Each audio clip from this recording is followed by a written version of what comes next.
사랑하는 성도 여러분, 기도 생활 열심히 잘 하고 계시는지요? 잘 하고 계십니까? 당연히 하나님의 백성으로서 기도하고 말씀 보는 것 어떻게 보면 당연한 우리의 의무다 이렇게 이야기할 수가 있을 것입니다.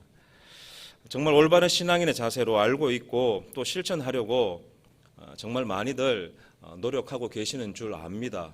잘 안 돼서 그렇죠. 그런데 중요한 것은 이 기도를 하는데 제대로 된 기도를 하고 있는가 하는 것입니다. 사랑하는 성도 여러분들은 어떤 기도를 지금 하고 계시는지요? 기도하시는 분들, 저는 기도합니다. 이렇게 무슨 기도합니까? 하루 세 끼 밥 먹을 때 꼭 기도합니다. 이렇게 대답하시는 분들도 계시더라고요. 근데 이 기도 생활의 전부인 분들이 이 하루 세 끼 밥 먹을 때 기도하는 게 기도 생활의 전부인 분들이 좀 계시더라고요. 진짜로 그것이 기도 생활의 전부라면 나머지 시간은 과연 무엇을 하고 계실까 이런 또 궁금한 생각이 들었습니다. 꼭 해야 하는 일 외에 남는 시간을 가만히 따져보면 우리가 참 쓸데없는데 시간을 많이 보내고 있구나 이런 생각도 종종 해보고 듭니다. 내 인생에 꼭 필요한 일, 정말 영원한 가치를 지닌 일을 하는 것은 그렇게 많지 않다는 것입니다. 그런데요, 이 기도는 영원한 가치를 지닌 일이라는 겁니다. 왜 그럴까요? 영원하신 하나님과 대화하는 것이기 때문입니다. 자, 오늘 우리가 함께 본 이 본문 말씀, 베드로와 요한이 감옥에 갇혀서요. 그리고 풀려난 다음에 모여서 다 같이 마음을 합하여 기도하는 장면인데요. 이 초대교회 성도들이 기도를 할 때에 과연 어떤 기도를 했을까요? 하나님 내게 복 주시고 내 가족에게 복 주시고 내 자녀에게 복 주시고 내 개에게도 복 주시옵소서. 이런 기도의 제목들이 혹시 성경에 나와 있는 거 혹시 보신 적이 있으신가요? 그런 기도가 나와 있지는 않습니다. 그들이 얼마나 많이 주님께서 또는 주님의 라고 하는지를 보시기 바랍니다. 그들은 철저하게 하나님 중심의 기도를 드린 것 외에는요 다른 어떤 것도 생각하지 않았다는 겁니다. 그런데 우리는 어떻습니까? 거의 다 자기 중심적이고 그 기도 내용의 중심의 핵심 단어가 뭘까요? 나입니다. 나. 하나님 나를 위해서, 하나님 내가 잘 되기 위해서, 나의 가족과 나의 자녀들과 이런 기도를 대부분 하고 있다는 것이죠. 그 중에 당연히 해야 할 기도 중에 건강이, 제가 서두에도 말씀드렸지만 건강을 위해서 또 많이 기도하실 겁니다. 하나님 건강하게 해주세요. 기도할 수 있습니다. 얼마든지요. 그런데요, 건강한 다음에 뭘 해야 할까요? 건강한 다음에 못된 짓을 하면 과연 그게 무슨 소용이 있을까요? 또는 기도했는데 계속 아프면 하나님 낫게 해주세요. 건강하게 해주세요. 이렇게 기도했는데 계속 아프면 또 어떻게 하실 겁니까? 하나님 사업 잘 되게 해주세요. 직장생활 잘하게 해주세요. 좋은 학교 가게 해주세요. 좋은 직장 잡게 해주세요. 우리 자녀가 잘 되게 해주세요. 잘 되면 어떻게 할 것이고 또 안 되면 어떻게 할 겁니까? 종종 생각을 하면서 우리가 하나님 앞에 기도할 필요가 있다는 겁니다. 나의 기도 제목이 도대체 하나님과 무슨 상관이 있을까? 이 기도 제목이 이루어지면 그것이 하나님과 무슨 상관이 있는가 철저하게 우리가 한번 생각하고 따져봐야 된다는 겁니다. 우리의 가치관이 완전히 나 중심에서 하나님 중심으로 바뀌지 않으면 우리는 계속해서 자기 중심적인 기도를 할 수밖에 없습니다. 사업이 잘 되도록 돈 많이 벌도록 기도할 수 있습니다. 좋은 기도죠. 그런데 사업 잘 되고 돈 많이 벌어서 죄송하지만 하나님을 떠나게 된다면 어떡하겠습니까?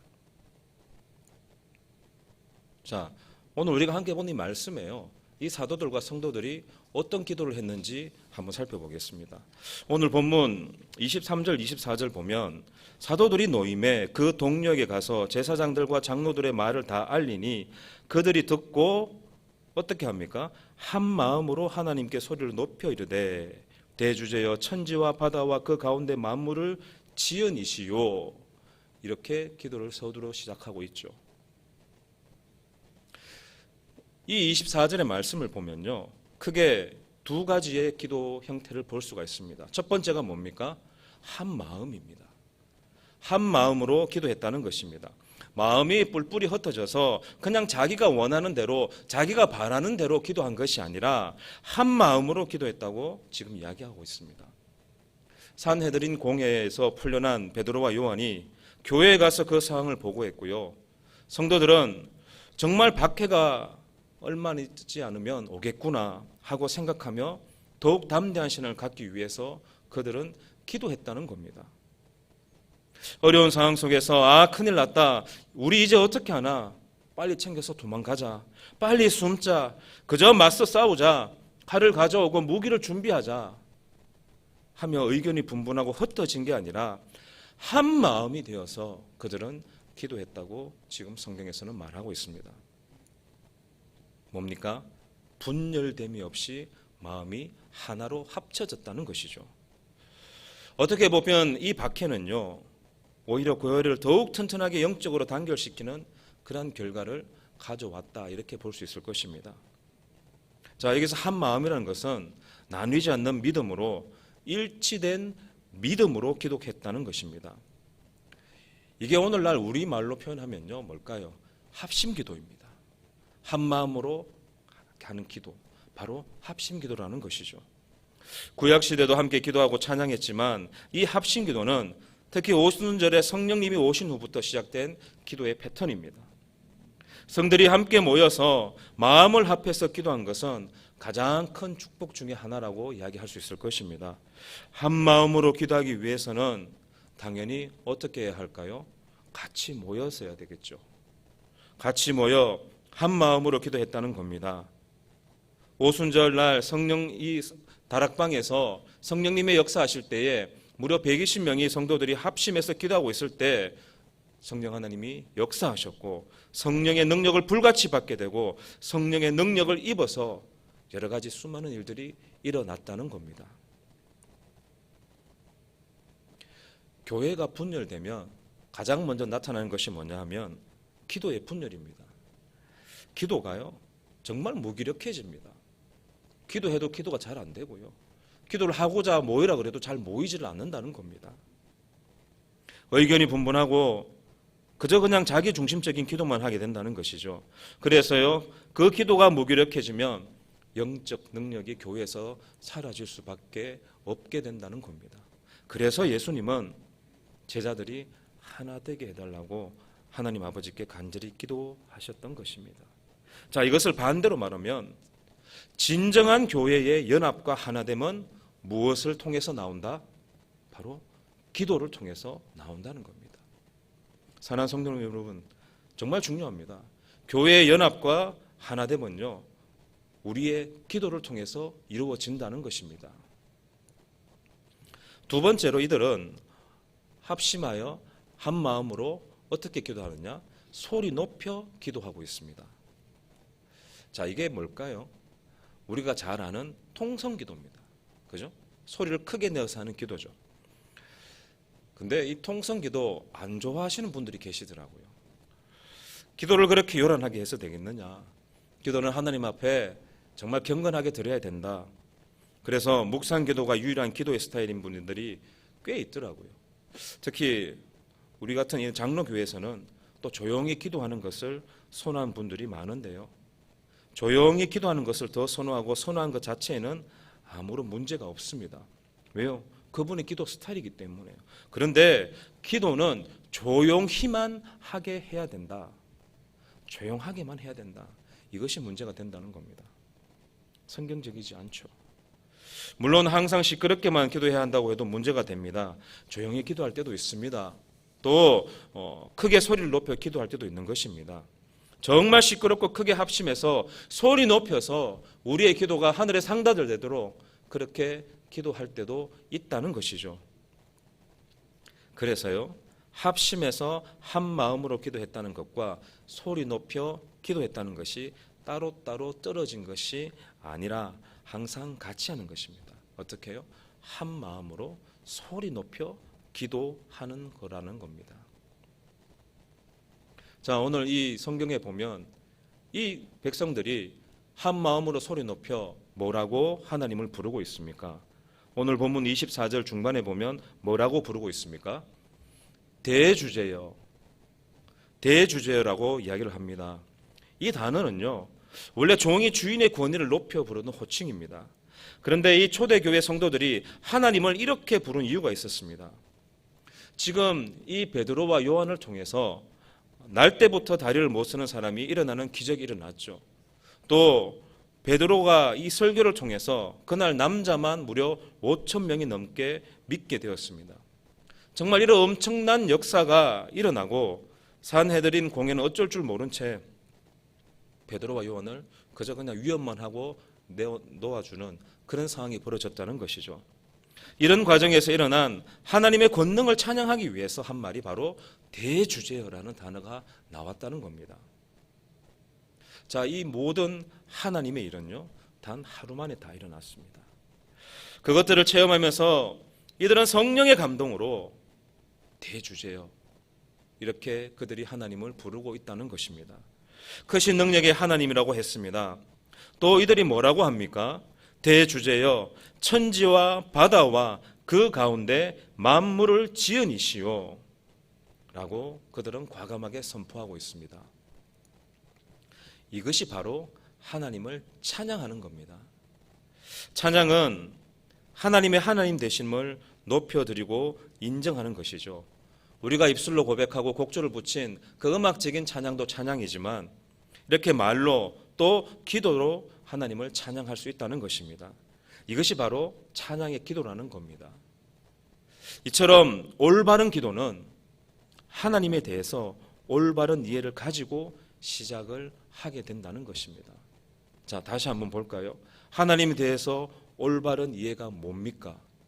그들이 말한 천지와 바다와 그 가운데 만물을 지으신 이라는 겁니다.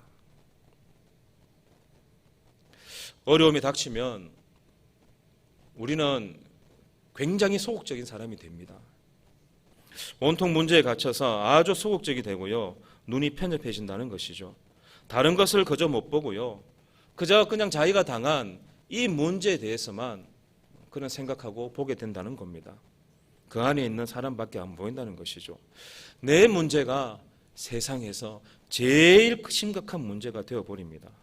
그러나 성령으로 하나님 앞에 드리는 기도를 하는 사람은요, 하나님이 문제보다 훨씬 더 크신 분이심을 분명히 기억하게 된다는 것입니다. 사랑하는 성도 여러분, 우리가 이런 믿음의 기도자가 되었으면 좋겠습니다. 그 세상의 무엇보다도 하나님이 가장 크신 분임을 기억하는 여러분들이 다 되시기를 바랍니다. 만약 주님이 정말 하늘과 땅과 그 안에 있는 모든 만물을 창조하신 분이시라면 정말 우리가 두려울 게 뭐가 있겠습니까? 우리가 정말 잘 아는 성경 구절 중에 하나가 창세기 1장 1절 말씀입니다. 여러분 기억하시죠? 다 같이 한번 외워보겠습니다. 시작. 태초에 하나님이 천지를 창조하시니라. 그죠? 태초에 하나님이 천지를 창조하시니라. 이 말씀 하나만 믿으면 모든 게 끝나버립니다.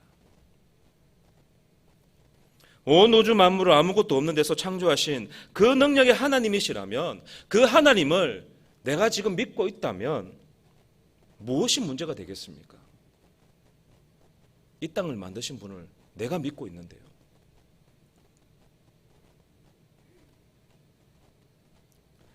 또 그 당시 이 사도들과 성도들은 성령의 감동으로 인도하심을 따라 기도하는 이 놀랍게도 그들은 어떤 기도를 또 하냐 하면 시편 2편 1절에서 2절 내용을 인용해서 기도하고 있습니다. 그게 뭐냐 하면 25절 중반부터 있는 어찌하여부터 26절 대적하도다 이 말씀입니다. 이게 시편 2장 1절에서 2절까지 말씀을 그대로 인용한 내용입니다. 어찌하여 열방이 분노하며 족속들이 허사를 경영하였는고 세상의 군왕들이 나서며 관리들이 함께 모여 주와 그의 그리스도를 대적하도다. 이들은 그냥 단순하게 그냥 기도하는 것이 아니라요, 하나님의 말씀을 가지고 와서요, 하나님의 말씀으로 지금 기도를 하고 있다는 겁니다. 이처럼 말씀과 기도는 항상 같이 가는 겁니다. 말씀을 통해서 하나님이 그분의 생각과 마음을 알려주시고 우리는 기도로 우리의 마음을 하나님께 알려드리는 겁니다. 그리고요, 하나님의 뜻을 조용히 기다리고 있는 것입니다.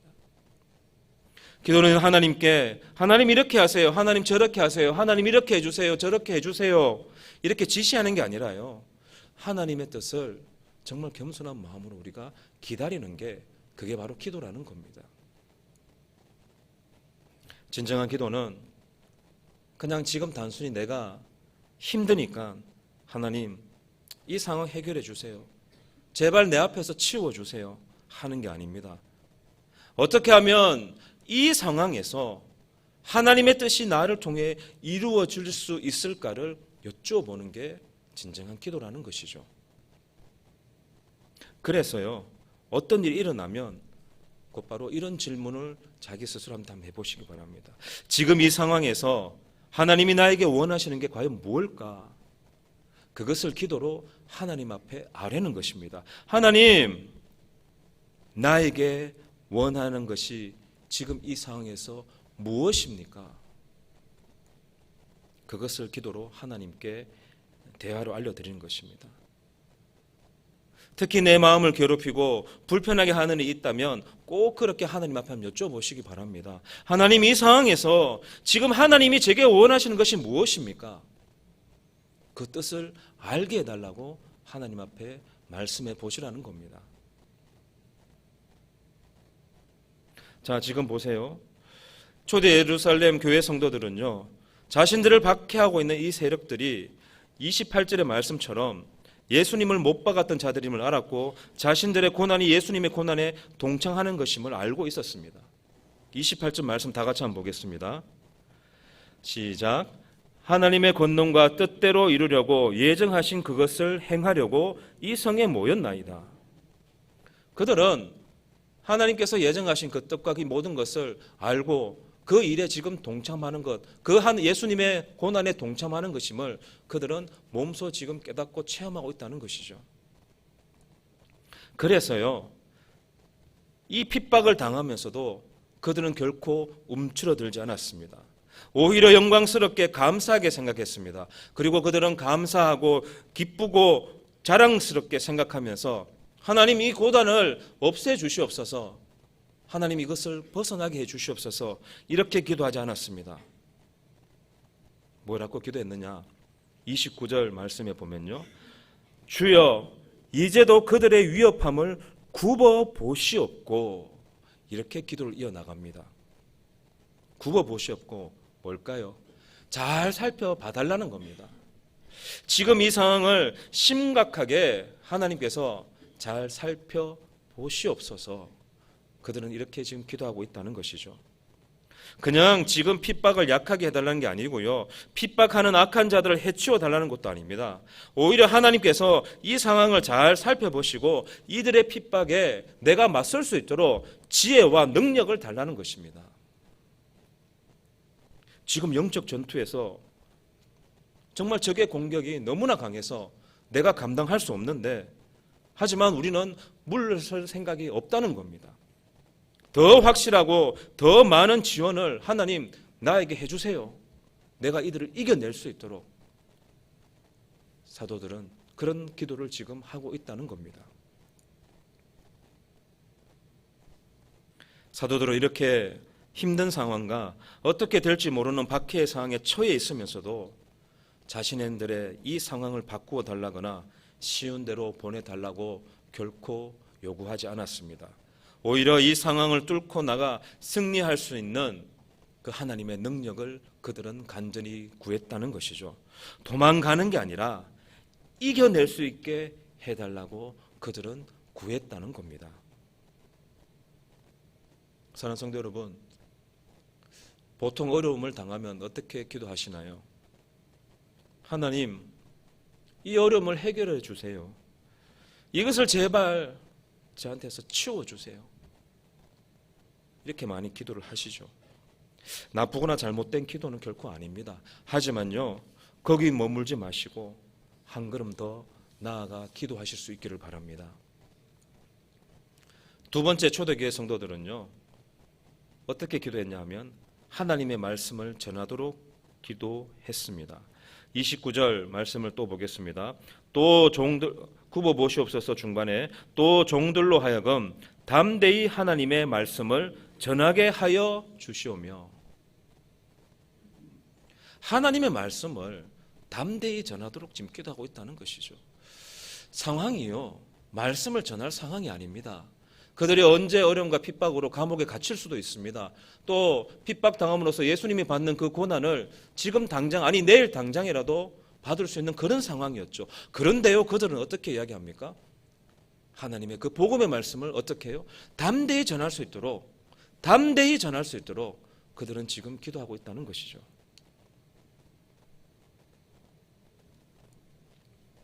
에베소서 6장에 보면요, 영적 전쟁에서 유일한 공격 무기가 뭡니까? 성령의 검이 나오죠. 이 성령의 검이 뭡니까? 하나님 말씀이죠. 다른 것들은 다 방어입니다. 그런데 성령의 검 말씀은 하나님이 주시는, 이런 말을 그렇지만 공격 무기입니다. 결국 내 말이 아니라, 내 생각을 말하는 것이 아니라 누구의 말을요? 하나님의 말씀을 전해야 한다는 것입니다. 특히 담대하게 하나님의 말씀을 전하도록 그들은 기도했다는 것이죠. 말씀 중심으로 한다고 해서요, 우리가 너무나 이 말씀만을 공부하는 것만 말하는 게 아님을 알 겁니다.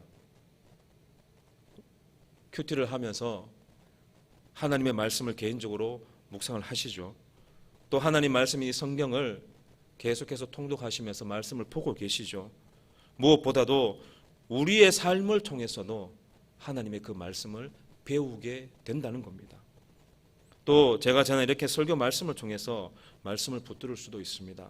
그런데요, 가장 중요한 것은 그런 것들을 했다는 그 자체가 아니라요, 말씀 한 가지로 꽉 붙들고요, 그 말씀을 온전히 실천하는 게 있어야 된다는 겁니다. 행해야 된다는 겁니다. 말씀을 보고 말씀을 듣고 깨달았다면 그 말씀이 온전히 내 안에서 살아날 수 있도록, 내 삶 속에서 드러날 수 있도록 행해야 된다는 겁니다. 그래서 그들은 이 이야기를 지금 하고 있는, 이 기도를 하고 있는 겁니다. 하나님 말씀을 담대히 전할 수 있도록 그들은 기도하고 있습니다. 자, 그리고 세 번째로 그들은 어떤 기도를 하느냐? 30절 말씀 한번 다시 같이 보겠습니다. 시작. 손을 내밀어 병을 낫게 하시옵고 표적과 기사가 거룩한 종 예수의 이름으로 이루어지게 하옵소서 하더라. 아멘. 자, 이게 뭡니까? 손을 내밀어 병을 낫게 하고 표적과 기사가 예수의 이름으로 이루어지게 하시옵소서.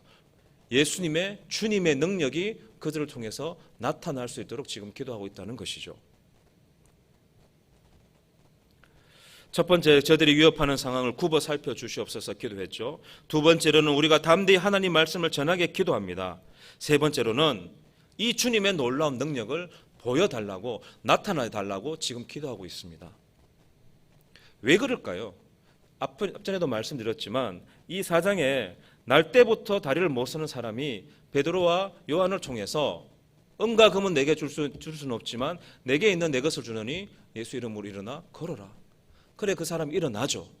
치유되는 역사가 일어났습니다. 이 기적을 통해서요, 남자만 무려 5천 명, 그러니까 수만 명이 영혼 구원을 받는 일로 이어졌는데, 교회가 처음 생겼던 그 당시에 하나님의 능력을 이처럼 모든 사람이 볼 수 있게 선포하는 기적의 사건들이 그들한테는 계속해서 필요했다는 것이죠. 그래서 기적의 능력을 계속해서 보여주시옵소서, 그들은 이렇게 기도했다는 것입니다. 사랑하는 성도 여러분, 이 세상을 지배하고 있는 어둠의 권세와 싸워서 이길 수 있는 것은요, 우리의 학벌이나 지식이나 경험 같은 것이 아니라 하늘에서 내려주시는 하나님의 능력임을 믿으시기를 바랍니다.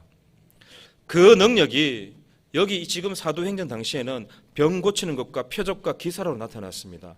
그런데요, 어떻게 나타났습니까? 한번 따라해 보시기 바랍니다. 거룩한 종 예수의 이름으로, 거룩한 종 예수의 이름으로. 그렇습니다. 예수의 이름으로, 예수님의 이름으로 그 기적과 표적과 능력이 나타났다는 것입니다. 자기가 손을 풀면 능력이 나가고자 자기가 했다는 것이 아니라요, 예수님의 능력으로 모든 것이 나타났다는 것이죠. 어떤 기도의 응답이 이루어지면 정말 내가 세게 기도해서 된 것이 아니라 예수님의 이름에 그 능력으로 기적이 일어난 것이라는 겁니다. 자, 그들이 이렇게 기도하고 나니까 어떤 일이 벌어집니까? 31절에 우리 다 같이 한번 말씀 보겠습니다. 시작. 빌기를 다음에 모인 것이 진동하더니 무리가 다 성령이 충만하여 담대히 하나님의 말씀을 전하니라. 아멘. 기도를 통하여 온 천지의 대주제이신 하나님께서 자신들과 함께 계심을 확인하고요, 기도를 통하여 하나님께 자신들의 삶을 온전히 맡긴 성도들의 삶 속에 놀라운 은혜의 파도와 능력의 파도가 지금 불같이 일어나고 있다는 겁니다. 그 역사가 지금 이 현장에서 일어났다는 겁니다. 그렇게 되니까 정말 그들이 기도한 대로 성령이 충만하게 되고요, 담대히 하나님의 말씀을 전하게 되었습니다. 입으로도 전하고요, 그 전하는 말씀이 그들의 삶을 통해서 뒷받침되었다는 겁니다. 그런데 여기서 우리가 꼭 기억해야 될 것이 하나 있습니다. 그들이 기도했다고 해서요, 그들을 둘러싸고 있던 가난과 위협이 사라졌습니까? 아니요. 그들이 이렇게 기도를 하고요, 하나님의 역사를 간구하고 주님의 놀라운 능력을 간구하는 이 기도를 하고 담대히 말씀을 선포했지만 그들이 처해 있던 상황은 전혀 변화가 없었습니다. 그들이 정말 한 마음으로 기도했지만 그들을 위협하던 대적들은 여전히 거기서 살기등등하게 그들을 위협하고 있죠. 그들이 기도했다고요, 상황이 변하지 않았다는 겁니다. 기도하기 전이나 기도한 후나 그들이 처한 상황은 똑같고 그대로라는 겁니다. 아니, 그럼 목사님, 도대체 우리가 기도를 왜 합니까? 이렇게 되물었을 수도 있을 겁니다. 그런데 그들이 천지의 대주제이신 하나님께 기도하는 한 그들을 둘러싸고 있는 이 상황은 그들에게 전혀 문제가 되지 않았다는 겁니다. 가난도 핍박도 환난도 죽음도 결코 그들의 발목을 잡는 올무가 될 수 없었다는 것이죠. 오히려 성도들을 둘러싸고 있는 그 어려운 현실은 그들로 하여금 하나님과 더 동행하게 하고요, 더 하나님의 뜻을 구하며 하나님의 능력으로 나아가게 하는 그는 은혜가 되었다는 겁니다. 얼마나 놀랍습니까? 이 믿음의 은혜가 우리 모두에게 일어나기를 간절히 축원합니다. 하나님께서는 분명히 이 놀라운 은혜도 우리에게 부어주실 줄로 믿습니다. 사랑하는 성도 여러분, 우리가 예수를 믿든 안 믿든 똑같이 위협적인 상황이 닥칠 수도 있고요, 병도 걸리고 사고도 나고 부도도 만날 수 있습니다. 믿든 안 믿든 똑같이 당할 수 있습니다. 하지만 하나님을 믿는 사람은 고난과 어려움 그 너머에 있는 하나님의 섭리를 깨닫게 된다는 것입니다. 우리 그리스도인들이 하나님 앞에 부름을 받은 것은요, 우리가 다 하나님의 자녀들이지만 이 땅에서 안락하고 편안하게 삶을 즐기라고 부름을 받은 게 결코 아니라는 겁니다. 성경은요, 그런 것을 결코 약속하지 않았습니다. 그보다 더 가치 있는 목표, 저 영원한 하늘나라에 가지고 갈 수 있는 것들, 그 하나님의 거룩한 형상이 만들어지도록 우리를 용광로와 같은 그곳에 넣어서 우리를 단련시켜 주시는 게 바로 하나님의 은혜라는 겁니다. 그래서 예수 믿는 사람은 어떤 의미에서는 더 고달프고 힘든 삶을 사는 게 정상일 수도 있습니다. 사실 예수 안 믿을 때는 별것이 아닌데 예수 믿고 나니까 더 힘들 수가 있습니다. 왜 그렇습니까? 하나님께서 우리를 고난 가운데 내모시기 때문입니다. 왜요? 훈련시키기 위해서요. 그리고 저 영원한 가치를 바라보며 살 수 있도록 우리에게 더욱더 훈련에 매진을 할 수 있도록 하나님께서 만들어 가신다는 겁니다. 초대교회 성도들이 바로 그 영원한 가치를 보고요, 죽음의 위협 속에서도 한 마음으로 소리 높여 기도하며 담대하게 나아갔습니다. 그들은 결코 이 상황을 모면하게 해주시옵소서 그렇게 기도하지 않았습니다. 이 상황을 굽어 살펴 주시옵소서, 하나님 말씀대로 하시옵소서 라고 기도하지 않았습니다. 이 상황을 굽어 살펴 주시옵소서, 하나님 말씀대로 나아가 살게 해 주시옵소서, 말씀을 전하게 해 주시옵소서, 그리고 주님의 능력이 나타나게 해 주시옵소서, 이렇게 그들은 하나님 앞에 간절히 기도했습니다. 바로 이렇게 성령으로 드리는 기도의 능력을 체험하실 수 있기를 바랍니다. 그래서 날마다 하나님께서 기뻐하시는 믿음의 삶을 살아가시기를 바랍니다. 오늘 이 말씀을 들은 사랑하는 주의 백성들 모두가 하나님께서 기뻐하시는 그 믿음의 삶을 살아가시고 또 합심하여 온전히 주님께서 원하시는 그 기도로 삶을 살아나가시기를 주님의 이름으로 간절히 축복합니다.